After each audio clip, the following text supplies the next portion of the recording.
Governor wa Mombasa ni Abdulswamad Nassir, like it or hate it. Ladies and gentlemen, I've always opined on this platform that politics is a very interesting game. But politics is also a very dirty and dangerous game. Mombasa Governor Abdulswamad Nassir is clearly very angry and bitter with William Samoei Arap Ruto. We will master the voice of the people against the voice of dictatorship in this country. Never, never, never, ever take us for granted. And the question which majority of Kenyans are asking is, why is the governor angry and bitter with the president when he's one of the few ODM governors who announced publicly to the country that he was going to work very closely with William Ruto and Kenya Kwanza government to deliver services to the people? Why is he angry and bitter? Na mimi nazungumza, kuna wengine katika serikali yangu wananiambia, gavana taratibu sije ukakukanyagia. Mimi nauliza swali moja, mawaziri wako hapa, Public Service Board, waziri wa afya, waziri wa fedha, waziri kila moja. Please tell me, what has the national government done for the people of Mombasa? Kama viongozi tumekaa chini, tena tunawaita, hatuwaiti kuja kwenu, tunawaita muje kwetu, muje kutuambia haya fununu ambao kwamba tunazisikia kuhusiana na bandari. What is the take of the county of Mombasa in this whole transaction? Haya watu wa Mombasa hawezi kubeba kiholela kuholela. Haiwezekani. Hawa wana viongozi. Watu waliamua kuchagua viongozi wao, hata kama hawako katika mrengo wenu wa kisiasa, ni mrengo wa moyo wa watu wa Mombasa. Gavana wa Mombasa ni Abdulswamad Nassir, like it or hate it. Mbunge wa Mvita ni Machele, mbunge wa Changamwe ni Omar Mwinyi, tuna Badi Twalib, tuna Mishi Mboko, tuna Rashid Juma Bezimba, tuna Speaker Roro ambaye kwamba nazungumza kwa niaba ya wengi ambao ni wa chama wa ODM. We are not dead. We will master the voice of the people against the voice of dictatorship in this country. Never, never, never, ever take us for granted. Now, from the tone of that statement and from the body language, Abdulswamad Nassir is clearly disappointed with William Samoei Arap Ruto. But why is he disappointed? Let us go back to 2022 general election for us to understand the genesis of this bitterness. As Kenyans were heading to the polls, William Ruto knew so well that Wafula Chebukati was going to declare him the president of the Republic of Kenya. But William Ruto had serious political and economic interest in two counties. But those two counties were actually ODM strongholds. The first county was Kakamega County. Kakamega is ODM zone. It has one of the highest voting bloc in the Luhya nation. William Ruto had interest there in the sugar sector, and therefore he wanted his governor to win that seat. And of course, apart from that, he also wanted the election there, the voter turnout to be suppressed. So he ensured, working very closely with Wafula Chebukati, that election in Kakamega, the gubernatorial election, did not take place. The second county he had interest in was actually the Mombasa gubernatorial seat. Why?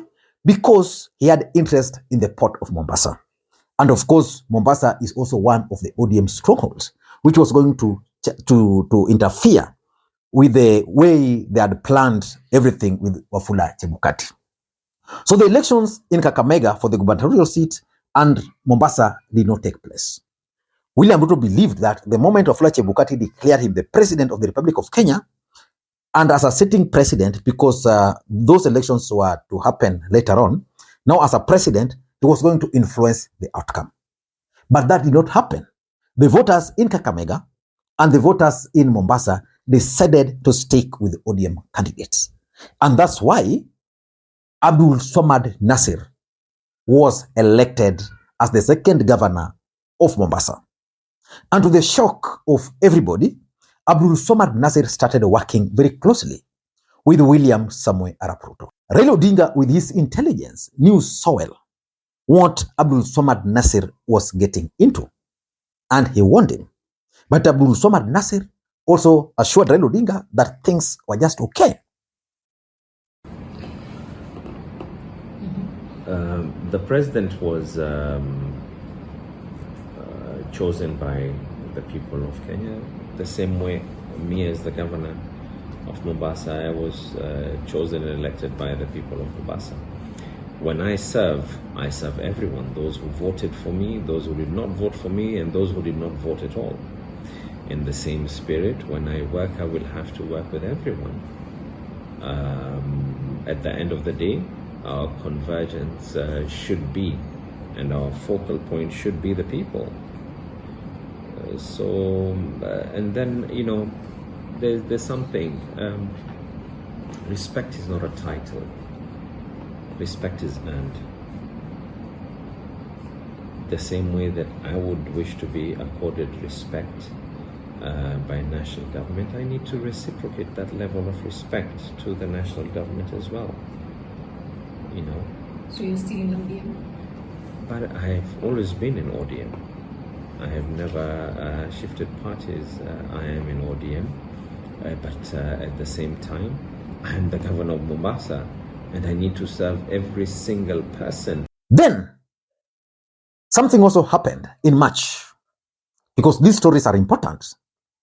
In March of 2023, around, I think it must have been 6th, William Ruto, using the presidential jet, made a private visit to Dubai. According to sources, William Ruto was accompanied to that trip by none other than Kipchumba Murkomen. Kipchumba Murkomen is the cabinet secretary for transport, who is in charge of Port of Mombasa. That trip to Dubai took William Ruto to a company, or the company headquarters of a company called DP World. DP World is one of the biggest logistics companies in the world.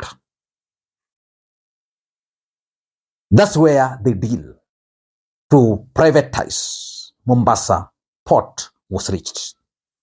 And those who follow the politics, when William Ruto came, because I think he must have gone there around the 6th, then when he came back, the first business was to appoint the director or the MD of the Kenya Ports Authority. One of the highly qualified individuals was appointed, who is Engineer William Ruto, as the new MD of the Kenya Ports Authority. So which means, if these guys wanted to execute that deal, you are going to have Ruto as the president, Akalenjin, Kipchumba Murkomen as the minister, Akalenjin, the MD, Akalenjin. Nobody was going to stop them. And that's why, if you paid very close attention to Abdulswamad Nassir, is clearly stating that the leadership of Mombasa are in the dark about all these things. Jana nimekuwa na mkutano na wabunge wa Mombasa. Nimekaa na speaker kwa niaba ya county assembly members. Hatuwezi kubebwa kifalafala na bandari.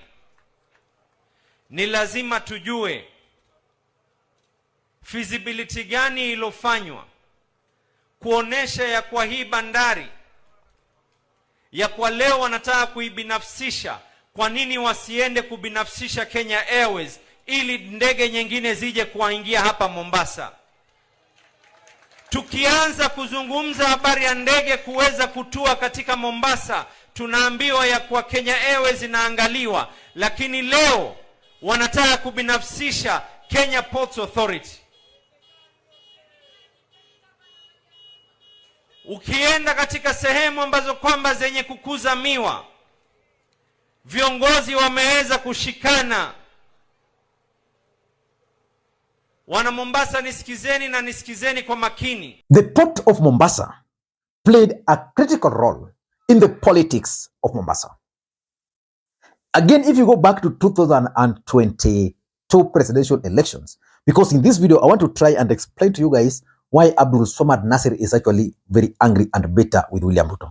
If you go back to the 2022 presidential election results, you will find that Raila Odinga got 160,000, some 900, which was 57%. William Ruto got 113,000 votes, which is 40%. That percentage is actually the highest any other presidential candidate has received against Raila Odinga. In the previous elections, the percentage never went beyond 28%. So which means William Ruto really performed well in Mombasa and in coast in general. He performed well in Mombasa and in coast in general because of one thing: port politics. William Ruto convinced the voters of Mombasa that Uhuru Kenyatta had transferred the port of Mombasa from Mombasa to Naivasha, and that he was going to take it back from Naivasha to Mombasa. But now the politics down there is that instead of taking it back from Naivasha to Mombasa, Ruto is now taking the port of Mombasa to Dubai. I don't want to get inside those. My work is normally just to look at the political aspect of any political move. Why is the governor angry and bitter? Number one is the 2027 election, which is port politics. And of course, I've explained everything. It's been played, and the plan is not being executed. It's in the dark. Coast leaders are in the dark. If the Mombasa governor is not aware of what is happening, of the deal, who is? And remember, this is a gentleman who told the entire country in broad daylight that he's actually working with the president to deliver to the people of Mombasa. Now, the main economic activity of the people of Mombasa is the port of Mombasa. And you privatize it. Of course, there's nothing wrong really with privatizing any operation of the port. But the issue here is that there's supposed to be public participation. And there's also the need for just letting the leadership know what's happening. Because without that, Abdulswamad Nassir would not have become the governor of Mombasa. He was the face of those people who are fighting for the port of Mombasa to return to Mombasa. Anzeni kubinafsisha kwanza majani chai na kahawa. Pyrethrum binafsisheni. Viwanda vya miwa binafsisheni. Ukishamaliza huko sasa njoo hapa Pwani utaambiwa taka bandari yetu. Na hii bandari kwanza walimshauri nani binafsishwe? Who was consulted? Hakushauriwa gavana wa Mombasa, na wala hakushauriwa seneta Mombasa, na wala hakushauriwa bunge la MCAs wa Mombasa, na wala wananchi wa Mombasa na Pwani kwa jumla. Kiwa kweli yeye alikuwa arudishe bandari Pwani, MD kwanza angekuwa Mpwani, waziri wa transport angekuwa Mpwani, PS wa transport angekuwa Mpwani. Ushaelewa? Kwa sababu anaturudishia bandari yetu. And remember, he is already gone against ODM party by working closely with Ruto. So which means you never know. Maybe ODM as a party might not be really happy with him. And now that is amejikaranga na mafuta yake, maybe someone might come and run away with that port politics. So let us wait and see. Number two, why he's angry and bitter with Ruto is that Ruto is clearly grooming someone else to challenge him. And for those who have been on this channel, as a matter of fact, if you're not following this channel, you need to subscribe now. For those who've been following this channel, the moment Abdulswamad Nassir started working with Ruto, the moment Arati started working with Ruto, I did a video here that Ruto was using them for two reasons. Number one, Ruto wanted to venture into Raila Odinga's strongholds. So it was easy to have the governors on your side, then go to governors' events. The governors will ensure everything runs smoothly. And of course, Ruto also had a different idea. He was grooming in Kisii, he's trying to groom Osoro. In Mombasa, the truth of the matter is that as much as Hassan Omar is rated highly in Mombasa and is the front runner, Ruto is keen on Jicho Pevu. And that is something that Abdulswamad Nassir is not taking lightly. Because next time Ruto will convince either Abdulswamad Nassir, either Hassan Omar or Jicho Pevu, one of them, to go for the Senate, another one for governor. That will be a little team for Abdulswamad Nassir. The fact that Ruto is grooming someone, he has now introduced Ruto to Mombasa, he must be very angry. Number 3, clearly, Ruto had a strategy of making Abdulswamad Nassir and ODM in particular unpopular in Mombasa. How? You use the ODM party governor to penetrate. There was a time Ruto was in, I think was it in Likoni, where he was hitting very bad on Raila. The governor was there. You see, ODM supporters were just watching and they were like, why is this governor doing this? You know, if that had continued, probably we'll be talking a different story. And of course, clearly, based on what Abdulswamad Nassir is saying, number 4, there must have been unfulfilled promises. And that's why he's asking the people of Mombasa to tell them any project that the county government, that the national government has actually brought to the ground. And for me, I think he was directing the question to the wrong audience. That question should be answered by him. He's the one who should be telling the people of Mombasa what William Ruto has actually done for him. And lastly, it is also coming clear that in Mombasa, there are murmurs about how the port is being run from Sugoi. Maybe because the fact that Ruto is the president, Kipchumba Murkomen is the minister for transport, the KPA, you know, there was the issue of those recruitments. I don't know what you think, but those are my take. Thank you guys, and may you have a good day. Until next time, Lee Makwiny. Bye-bye.